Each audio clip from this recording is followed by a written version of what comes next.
बहुत समय पहले की बात है।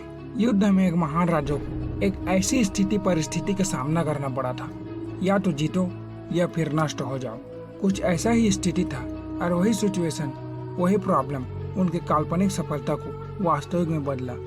राजा अपने सैनिकों को एक ऐसी शक्तिशाली दुश्मन के खिलाफ भेज रहा था जिसके सैनिकों की संख्या अपनों से कई गुना अधिक था। उस राजा ने अपने सैनिकों को नाव में सवार किया और दुश्मन देश के लिए रवाना हुए। बंदरगाह पहुंचने के बाद सैनिकों और अपने हथियार को उतरवाया। उसके बाद अपने सभी नावों को जला दिया। लड़ाई से पहले अपने सैनिकों से राजा कहने लगा कि आप ये जलते आग और उड़ते धुआं को देख रहे हैं। इसका मतलब ये है कि जब तक हम जीत न जाते तब तक हम इस बंदरगाह को और नहीं देख सकते।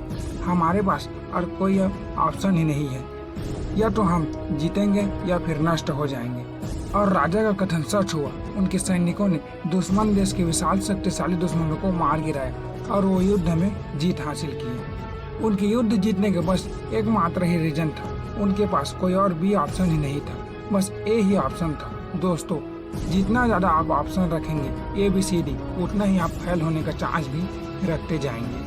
तो अगर आपको सफल होना है तो अपने लक्ष्य प्राप्ति स्थान तक पहुंचने के बाद उस साधन को जला दो। पीछे मुड़कर मत देखो, कंफर्ट जोन को छोड़ दो। आपके पीठ पीछे कोई कुछ भी बोल रहा है उसे बोलने दो, उन पर ध्यान ही ना दो। तब जाकर आपको उन राजा जैसा ही सफलता मिलेगी। टेलीफोन के आविष्कार करने वाले अलेक्जेंडर ग्राहम बेल अपने लक्ष्य को सही साबित करने के लिए कई वर्षों तक अपने घर से, अपने परिवार से दूर रहे। उन्होंने प्रतिज्ञा लिया था कि जब तक टेलीफोन का आविष्कार नहीं होगा तब तक मैं घर में कदम ही नहीं रखूंगा, चाहे मर क्यों न जाऊं। अमेरिका के एक प्रेसिडेंट ने भी ऐसे ही किया था, इसी रूल को फॉलो किया था। उस प्रेसिडेंट की पूरी बॉडी पैरालाइज का शिकार था। अमेरिका और एक देश के बीच वार स्टार्ट होने वाला था, मगर अमेरिका के सैनिक वार से पहले ही हार मानने लगे। तब वो प्रेसिडेंट अपने पैरों पर खड़ा हो गया और कहने लगा, इससे बड़ी और कोई पावर हो सकती है क्या? और अमेरिका वार का विनर बना।